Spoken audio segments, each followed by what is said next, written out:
Hello friends, welcome to visual learn. Friends, आज का हमारा क्वेश्चन है a triangle A B C is drawn to circumscribe a circle of radius 4 cm such that the segments BD and DC into which BC is divided by the point of contact D are of lengths 8 cm and 6 cm respectively. Find the sides AB and AC. Now, question क्या कह रहा है कि एक triangle ABC है जो circle को circumscribe करके ड्रॉ किया गया है।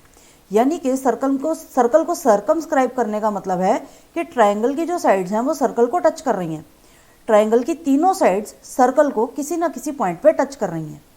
अब यहाँ उन्होंने एक चीज़ और दी है कि जो BC साइड है उसमें सर्कल का जो वो जिस पॉइंट पे सर्कल को टच कर रही है दैट इज D पॉइंट, वो BC को दो पार्ट्स में डिवाइड कर रहा है, जिनमें से एक पार्ट है CD जो कि 6 cm है एंड BD है जो कि 8 cm है। ओके, अब हमें बताना है कि AC और AB की जो लेंथ है वो क्या होगी। देखिए, जब भी ट्राइंगल की साइड्स निकालने की बात आती है तो सबसे पहले हमारे दिमाग में आती है पाइथागोरस थ्योरम। पाइथागोरस थ्योरम के लिए ज़रूरी है कि हमारे पास परपेंडिकुलर हो। ठीक है जी। अब यहाँ पर A से लेकर लाइन BC तक कोई परपेंडिकुलर नहीं दिया गया। ठीक है, अब देखें कि हम क्या कर सकते हैं इसमें जिससे हमारे पास AB और AC साइड्स निकल आए। क्या हम इसमें पाइथागोरस लगा सकते हैं? अगर लगा सकते हैं तो कैसे लगा सकते हैं, अगर नहीं लगा सकते तो और क्या कर सकते हैं। ठीक है जी। तो इसमें ट्राइंगल और सर्कल्स दोनों की ही कुछ प्रॉपर्टीज जो हैं वो अप्लाई होंगी। तो पहले देखते हैं सर्कल को। सर्कल का सेंटर O है और इसका जो D पॉइंट है, जैसे कि मैंने पहले बताया, BC जो है वो इस सर्कल को टच कर रहा है D पॉइंट पे। अब अगर BC सर्कल को टच करके निकल रहा है तो that means BC is the tangent to the circle. हमने टेंजेंट पढ़ा है, टेंजेंट वो लाइन होती है जो सर्कल को टच करके निकल रही है। So that means BC is the tangent to the circle और ये D पॉइंट पे सर्कल को टच कर रहा है।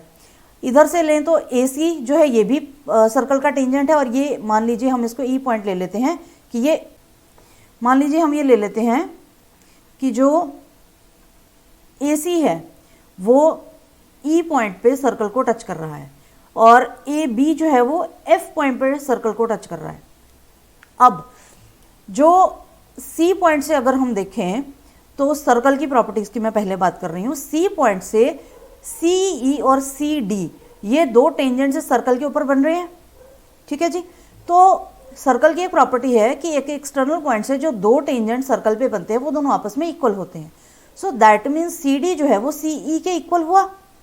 सो दैट मीन्स अगर CD 6 है तो CE भी 6 cm हुआ। अगेन इस तरफ देखें तो B पॉइंट से BD और BF ये दो टेंजेंट्स बन रहे हैं। सिमिलर, अब टेंजेंट की प्रॉपर्टी से अगर BD 8 है तो BF भी 8 cm होगा, क्योंकि ये दोनों ही टेंजेंट्स B पॉइंट से बन रहे हैं। ऊपर की तरफ आए तो A पॉइंट से भी दो टेंजेंट्स बन रहे हैं। तो वो दो टेंजेंट्स है AE और AF। इन दोनों की वैल्यू हम अज्यूम नहीं कर सकते। यहाँ पर हमने C पॉइंट से इक्वल टेंजेंट्स ले लिए तो इसको CE को हमने CD के इक्वल कर लिया। दूसरी तरफ हमने BD को BF के इक्वल कर लिया इक्वल टेंजेंट से। यहाँ हमारे पास दोनों में से कोई भी वैल्यू नहीं है, ना AE की वैल्यू है ना AF की वैल्यू है। हम इसको अज्यूम कर लेते हैं कि ये X है। जो चीज़ हमें निकालनी होती है मोस्टली हम उसको कोई ना कोई वेरिएबल अज्यूम कर लेते हैं।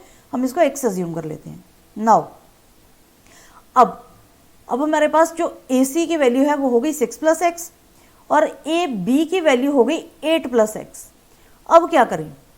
6 + x तो हो गई, पर x की वैल्यू कहाँ से निकलेगी? क्या कर सकते हैं? क्या करते हैं कि देखिए, सर्कल की ही एक और प्रॉपर्टी होती है कि radius is perpendicular to tangent. The radius is perpendicular to tangent, so that means OD is perpendicular to BC. so इसी तरह से अगर OE पॉइंट को ज्वाइन कर दिया जाए और OF पॉइंट को ज्वाइन कर दिया जाए तो ये भी परपेंडिकुलर्स बनाएंगे because these are also tangents. So if radius is perpendicular to tangent तो हमारे पास तीन परपेंडिकुलर्स इस ट्राइंगल में बन गए, जो कि एक D पॉइंट पर है, दूसरा E पॉइंट और तीसरा F पॉइंट पर। अब इससे आगे क्या करेंगे? टेंजेंट्स तो बन गए। अब रेडियस की वैल्यू हमें दी हुई है 4 cm, यानी कि ये भी 4 हुआ, ये भी 4 और ये भी 4। अब इससे आगे क्या? अब ओवरऑल हमें एक बात तो समझ आ गई है कि हमें x की वैल्यू निकालनी है। अब x की वैल्यू निकालने के लिए हम क्या ट्राई कर सकते हैं? देखिए, O से जो परपेंडिकुलर आ रहा है वो BC को बाइसेक्ट नहीं कर रहा, यानी कि अगर हम परपेंडिकुलर को मान के चलें तो परपेंडिकुलर अगर मैं A को O से ज्वाइन कर दूं, अगर मैं A को O से ज्वाइन कर दूं तो AD जो है वो एक लाइन बन गई।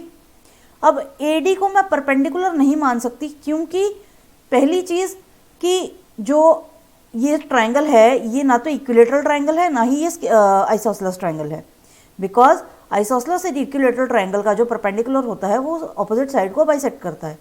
यहाँ पर बाइसेक्ट नहीं हो रहा है, एक तरफ 6 है एक तरफ 8 है, तो इट मीन्स कि A से निकल करके जो परपेंडिकुलर आ रहा है वो AD नहीं हो सकता, राइट? A से अगर हम लाइन ड्रॉ करते हैं तो जो AO को ज्वाइन करके O से D तक लाइन आएगी, this will not be perpendicular, this will not be a straight line, ठीक है जी। So that means AD can not be perpendicular, OD is perpendicular but AD when we join AO and D, this is not a straight line. So what else we can do?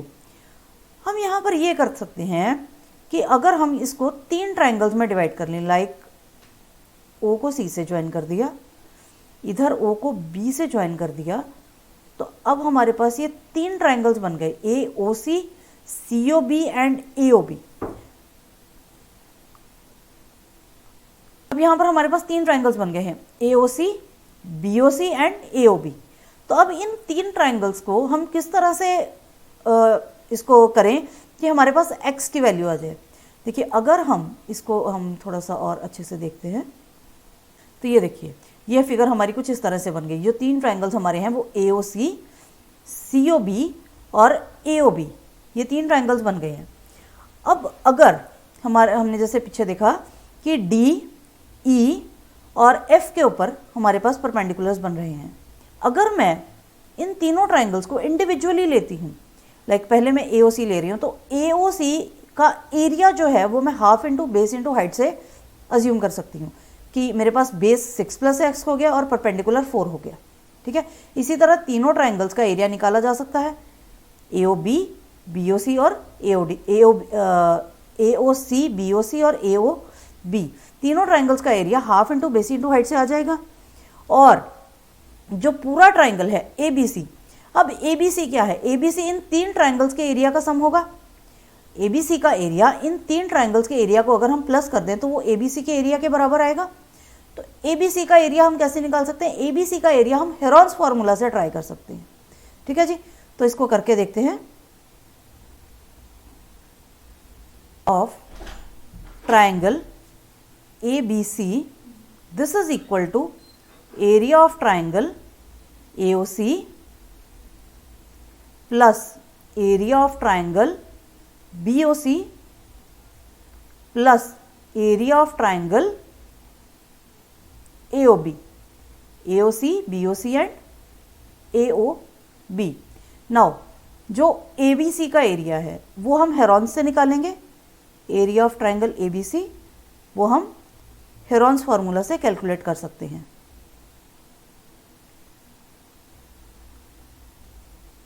जो ये 3 triangles हैं, triangle AOC, BOC और AOB, इनका हम area ले सकते हैं half into base into height से, क्योंकि तीनों ही ट्राइंगल्स में हमारे पास परपेंडिकुलर गिवन है, ठीक है जी। तो अब क्या निकलेगा? AOC का एरिया क्या हो जाएगा? सबसे पहले AOC का एरिया लेते हैं। सो AOC का एरिया होगा हाफ इंटू इसका बेस होगा 6 + x and the perpendicular is 4।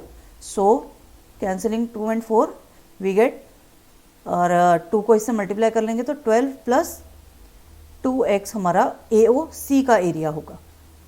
Next is AOB, area of AOB will be half into what is AOB। AB क्या है? इसमें हमारा बेस होगा AB is 8 + x, perpendicular is again 4, इसे ये हो जाएगा हमारा 16 + 2x। तीसरा ट्राइंगल लेते हैं, ट्राइंगल BOC। तो BOC में हमारे पास बेस गिवन है 14, 8 + 6 is 14, into perpendicular is again 4. So cancelling this we get 28. So area of AOC plus AOB plus BOC that will be equal to, अगर इन तीनों को एरिया को प्लस कर दें, so that will become area of AOC plus area of AOB plus area of BOC. इन तीनों को plus करने पर हमारे पास आ जाएगा 12 plus 2x plus 16 plus 2x plus 28. So it comes out to be 4x plus 56. So हमारी जो ये लेफ्ट हैंड साइड है इसका एरिया हमारे पास आया 4x प्लस 56. ठीक है, अब देखते हैं आगे क्या करना है. अभी हमें सो the left hand side that comes out to be 4x plus 56. अब area of triangle ABC Heron से निकालेंगे.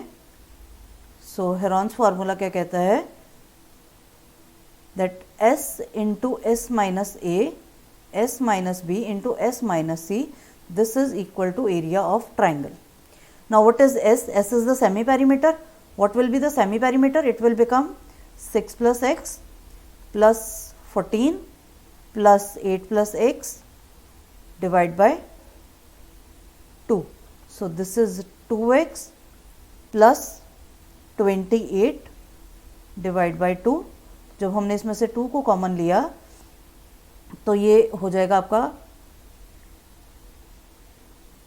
x plus 14 upon 2. 2 से 2 cancel. So s comes out to be x plus 14. Now area of triangle में हम s की अब values put करेंगे. So area this will be root of x plus 14 into x plus 14 minus a. So what is a? a भी हमने लिया है 6 plus x. So this comes out 6 plus x x plus 14 again s minus b हमने लिया था 14 को, x plus 14 minus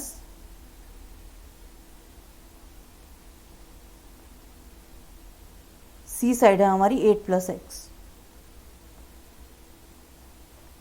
तो जब हम इसको सॉल्व करेंगे तो ये x प्लस 14, अब यहाँ से जब ब्रैकेट खोलेंगे तो ये 6 माइनस हो जाएगा और ये x भी माइनस हो जाएगा. तो जब एक x और एक माइनस x ये दोनों आपस में कैंसिल हो जाएंगे और 14 माइनस x हमारे पास 8 आ जाएगा. ठीक है जी. अगले ब्रैकेट में देखें तो 14 से 14 कैंसिल, तो यहाँ हमारे पास x बचा. नेक्स्ट ब्रैकेट में again x plus 14 minus minus के आगे ब्रैकेट है, सो माइनस 8 माइनस x हो जाएगा. x से x cancel, 14 minus 8 it will become 6. सो यानी कि हमारे पास जो वैल्यू आई है that is 6 8 48, 48x into x plus 14. ये वैल्यू हमारी ट्राइंगल ABC की आई है हेरॉन्स फार्मूला से. अब जैसा कि हमने यहाँ पे किया है कि left hand side is equal to right hand side, हमारी लेफ्ट हैंड साइड है 4x प्लस 56. सो 4x प्लस 56 को हम यहाँ ले लेते हैं. Now these two things are equal, क्योंकि हमने यहाँ पर इसको सॉल्व कर लिया. अब इधर का रूट हटाना है तो स्क्वायर करना पड़ेगा दोनों तरफ. तो जब हम इन दोनों साइड्स को स्क्वायर करेंगे तो हमारे पास क्या आएगा, 4x प्लस 56. इनको स्क्वायर करने से पहले अगर मैं इसमें से 4 को कॉमन ले लेती हूँ तो ये बीच में बचता है x प्लस 14. सो अब मुझे अगर स्क्वायर करना है तो मैं इस पूरे को स्क्वायर करूँगी और इस तरफ जब मैं इसको स्क्वायर करूँगी तो ये हो जाएगा 48x into x plus 14. Right. अब मैंने जब इसको स्क्वायर किया तो ये 4 का स्क्वायर होगा 16 और x प्लस 14 का स्क्वायर हो गया x प्लस 14 होल स्क्वायर. मैं अभी इसको सॉल्व नहीं कर रही हूँ, उसकी ज़रूरत नहीं पड़ेगी. Right. This side 48x and again x plus 14. अब मैं क्या करते हैं कि x प्लस 14 इधर भी है, x प्लस 14 इधर भी है, तो इस x प्लस 14 को जब मैं यहाँ ला के डिवाइड करूँगी तो उससे इसका स्क्वायर कैंसिल हो जाएगा और 16 को जब इधर ला के डिवाइड करेंगे तो ये 48 के नीचे आ जाएगा. सो व्हाट विल हैपन, अगर हम इसकी पोजीशंस को इंटरचेंज कर देते हैं तो x plus 14 square divide by x plus 14 this is equal to 48x divide by 16। So इससे ये स्क्वायर कैंसिल हो गया, 16 3s we know is 48। So x plus 14 this is equal to 3x। इसको जब हमने सॉल्व किया तो x इक्वल टू 7 आ जाएगा। तो अब जब x इक्वल टू 7 है तो what is AC? AC is 6 plus x, so it means 6 plus 7, 6 plus 7 is 13, and AB is 6 plus 8, x plus 8 है, so sorry it is x plus 8, so 8 plus 7, so that means 15. So AC की value हमारी 13 आई और AB जो है वो हमारा 15 आ गया। I hope आपको क्वेश्चन समझ में आ गया होगा। क्वेश्चन बहुत इंटरेस्टिंग है और इम्पॉर्टेंट भी है, क्योंकि जो इस तरह के टेक्निकल क्वेश्चंस होते हैं वो पेपर में ज़रूर आते हैं। तो इस चीज़ को ध्यान से समझिए। एक बार मैं दोबारा आपको रिव्यू दे देती हूँ। हमारे पास गिवन था कि हमारे पास एक ट्रायंगल गिवन है जो सर्कल को सर्कमस्क्राइब कर रहा है। ऐसे में हमें सर्कल की एक साइड दी हुई है और दो साइड्स की वैल्यू निकालनी थी। वो जो दो साइड्स हैं वो ट्रायंगल के जो कॉर्नर्स हैं वहाँ से सर्कल पे टेंजेंट्स बन रहे थे। सी पॉइंट से दो टेंजेंट्स बन रहे हैं, एक इस तरफ और एक इस तरफ। तो हमने क्या किया, इन टेंजेंट्स को आपस में इक्वल करके इसको 6 और इधर 8 ले लिया। अब हमारी जो AC की वैल्यू है, एक साइड हो गई 6 प्लस एक्स, दूसरी साइड हमारी हो गई 8 प्लस एक्स। तो अब हमने इस पूरे ट्रायंगल को 3 ट्रायंगल्स में डिवाइड करके उसका एरिया निकाला और फिर पूरे ट्रायंगल का एरिया हेरॉन से निकाल करके उसको आपस में इक्वलाइज करके हमने हमारी वैल्यूज़ निकाल ली। ठीक है जी, आई होप आपको क्वेश्चन समझ में आया होगा। अगर आपकी कोई भी क्वेरीज हैं तो मुझे ज़रूर बताइए। I will be glad to solve those queries. और मिलेंगे अगले वीडियो में। तब तक के लिए keep practising, keep visual learning. Have a nice time. Bye bye.